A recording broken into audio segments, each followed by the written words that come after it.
Ellargu namaskara. Thank you all for being here today. I'm Pradyun. I'm 21 years old and I study here at PES University, actually in the Electronic City campus. When the TEDx team first called me and said, "Hey, we'd like you to be a speaker," I almost felt like a misfit, right? I thought I may not be the best entrepreneur yet. I may not be the most qualified speaker. I may very well be the tallest speaker, but I really didn't know what I was going to talk about. So I kept asking myself, okay, I'm going to speak at TEDx, what can I talk about? And then I met a lot of my friends and family and I kept asking them, what would you talk about?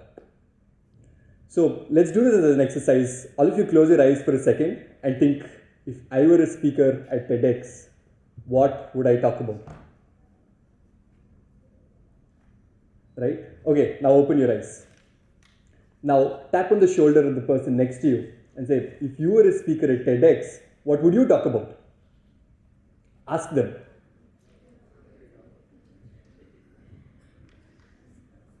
Right? Now, not only did you understand something new about yourself, something that you had never thought of before, you also were able to make a conversation with somebody whom you never knew. Right? So, I figured that I may not be the best entrepreneur, I may not be the most qualified speaker, but among any room, I'm generally the most curious. I keep asking myself what I want to do. And I keep asking others what they do. So I thought, that's what I'm going to talk about, curiosity.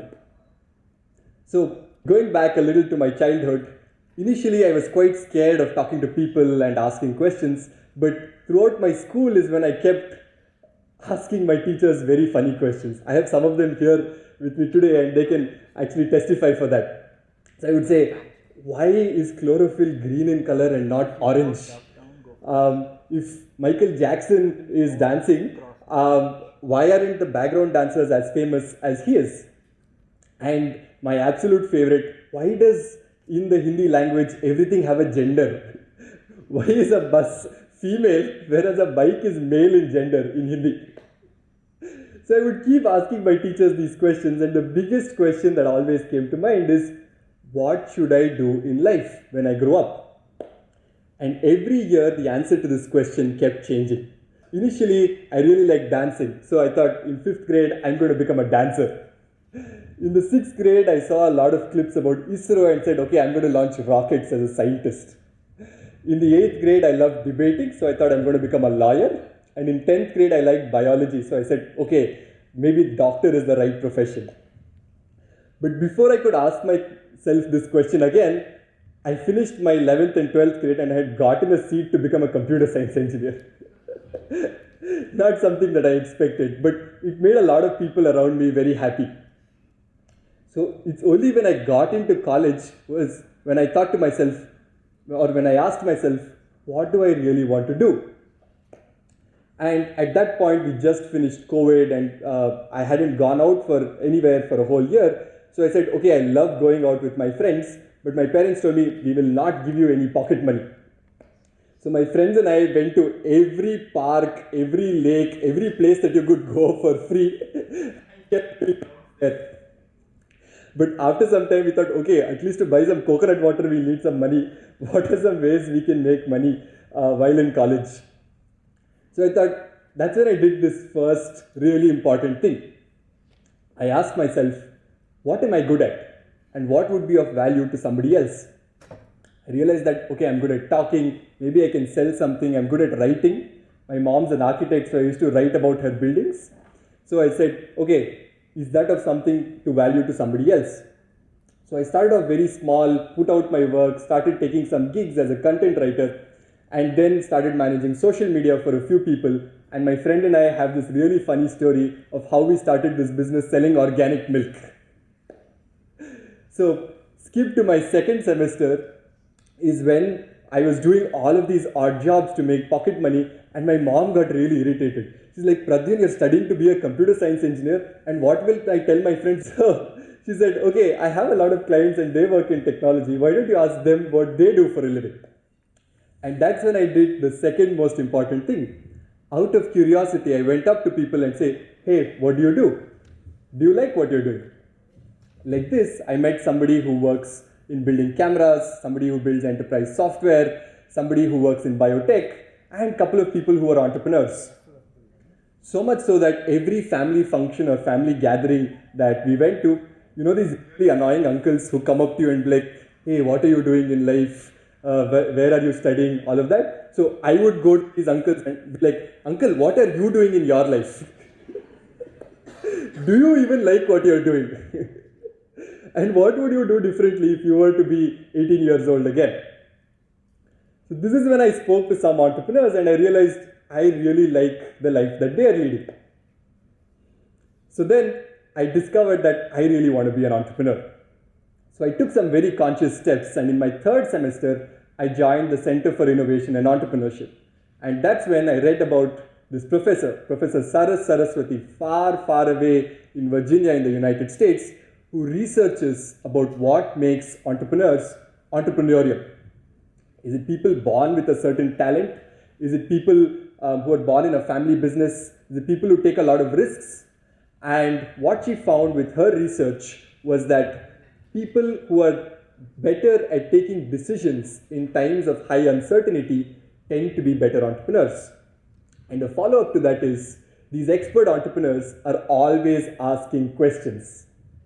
And that is something that I really related to. I thought, okay, not only are they asking questions out of curiosity, they're asking questions in order to collaborate and build things together with people. That's when I consciously said, okay, I'm going to try asking people questions.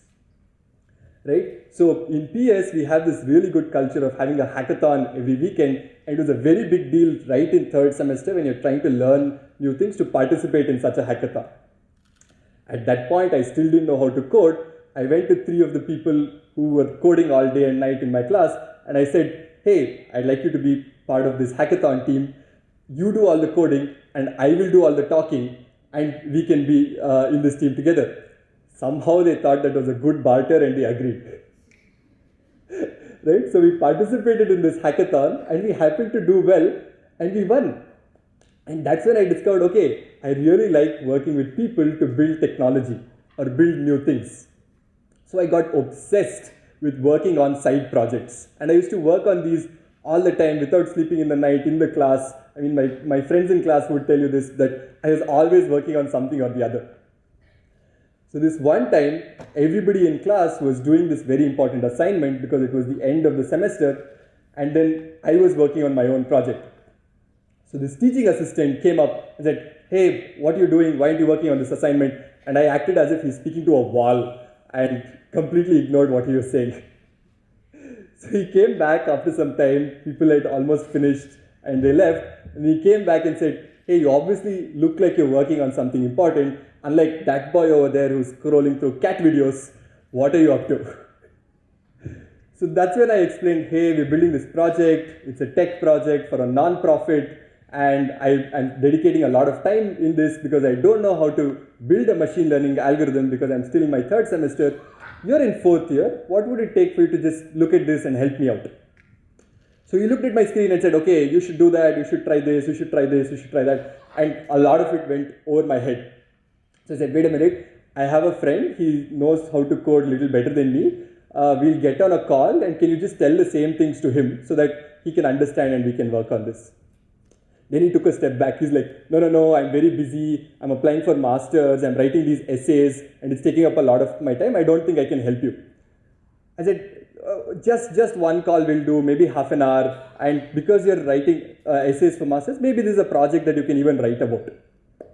And somehow he agreed. And the next day we had this call and it went really well. 2 days later, we had another and then another. And then he actually worked with us to build this whole machine learning functionality into the project that we were working on. And that's how I hired like a 4th year student into my team. 2 weeks ago, I was speaking to him again because I was considering shortlisting colleges for masters. And I said, what did you do differently that helped you in your applications? What he said was very funny. He said, remember that project that we worked on? The one where I built this model with you folks for a non-profit? I wrote about that in my essays and it helped me get into 4 out of the 4 universities that I applied to.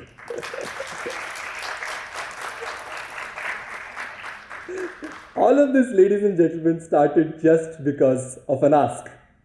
So what is this ask and how do we incorporate this into our everyday lives? The first thing that you do is you ask yourself, who am I? What do I know? Whom do I know? Right? The follow-up to this is you go up to another person out of curiosity and you ask them, hey, what do you do? Do you like what you're doing? What would you have done differently? And then the third is you ask for collaboration. What would it take for us to work on this together? If you were in my place, what would you do differently? The funny thing is, a lot of us are very scared of asking and we are very hesitant. And I was one too. But at one point I consciously said, okay, I'm going to try to make a conversation with every stranger that I meet. So this one time I was traveling somewhere and there's this girl sitting next to me and I thought, okay, I have to say something, I have to make a conversation, maybe I'll say something funny and maybe we'll get started from there. And I looked up to her, made eye contact and said, hey, which city are you headed to? She looked at me with a sly smile and said, aren't we both on the same plane going to Mumbai? I made an absolute fool out of myself. But that was completely alright because that awkwardness lasted only for the first 2-3 minutes and after that we had a great conversation. So it's absolutely okay to make a fool out of yourself asking questions because you get a million tries at doing this. You can speak to a stranger at any given point in time and you'll meet so many new people on an everyday basis. It's most important when you really look up to somebody and you want to talk to them. Suppose Shah Rukh Khan just walks into this room right now. You don't run up to him and say, hey, can I have a selfie? That's a very boring thing to do. Don't do that. How do you think he'll feel? He'll get irritated. You go up to him and say, hey, I really like the way you smile. What can I do to smile like you? What can I do to have the same charm like you? And maybe he'll give you a funny answer and a selfie after that. So, irrespective of whether it's a girl sitting next to you or it's Shah Rukh Khan or it's somebody in your workplace, you go to your boss and you say, why didn't I get a raise? That's not the way you do it. You say, what can I do differently in my job in order to get better at it for me to qualify for a raise? Somebody is teaching, you have a teacher teaching a class and you didn't understand something, you go outside the class and ask your teacher, hey teacher, what can I do differently for me to learn better so that I can understand what you're teaching? Or can you incorporate some different methods so that I can understand this better? So irrespective of what you're doing in life, you can incorporate the ask. So it will not only help you understand more about yourself, it will help you understand more about others and how to collaborate with others. So here's this last story. Because I found this Professor Saras who researches about entrepreneurs, I followed all her work and figured out that she's a guest faculty at IIM Bangalore. So I followed everybody in the same department at IIM, and months after that, one of these professors posted that, hey, we're making a committee of young entrepreneurial folks to make this online degree program, and if you're interested, join. So I applied to this role because it was very interesting and I happened to get through. And I was in charge of shooting this online course wherein we had this professor who was teaching, but there was no class involved, right? It was just a camera and there was a production team and he was just talking to a camera. Because that's very hard to do, we were supposed to shoot around 12 hours of content, but we were only up to around 4.5 hours. So professor in one of these days was talking about how he started his own venture. He's a professor of entrepreneurship. And when he took a break, I asked, hi professor, you should talk a little bit more about why you picked this particular problem, what is the social impact that it had, and this and that will be really relevant because our target audience is very young. He said, wait, you do one thing, you come sit right here next to me and we'll roll the camera, you ask the same questions and I'll answer. I was like, okay. So I went there and we did this episode, they had the camera, they gave me a mic. And it actually came out really well. We had 45 minutes of content and it was very, very engaging. So then a light bulb struck in his head where he was like, okay, if this is interesting, let me call some more professors and I'll call some founders here at IIM Bangalore and you can continue to do this. So then we did one episode and then 2 and then 3 and then we did a whole series of it. And that's how I became a podcast host at IIM Bangalore.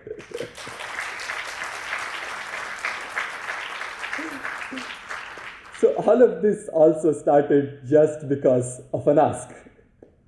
One of these episodes, the person in the studio was the Professor Saraswati, somebody I had been looking up to and admiring for years. So I really said, okay, I have to go talk to her and ask her a question. And I did exactly that. So when we took a break, I said, Professor, what even struck in your head to think of what makes entrepreneurs entrepreneurial, and how did you come up with this whole ask principle? And she was very kind enough to answer, and then she gave like a detailed explanation, and even the shoot went really well. So post this, she said, hey, I'm heading out for lunch. Would you like to join me? And at the drop of a hat, I said, yes, I would love to, right? So then we were sitting down at lunch, and her being an expert entrepreneur, she asked me, just a small student that she met, hey, what do you do? And I gave her this whole TED talk of an explanation wherein I was like, okay, I used to write content and I started working with my friends, building technology, and now I work a lot with AI and large language models. And then she said, wow, that's interesting. What would it take for you to incorporate these newer technologies into the research that I do? And that's how it got started, and we've been working together for the past 5 months.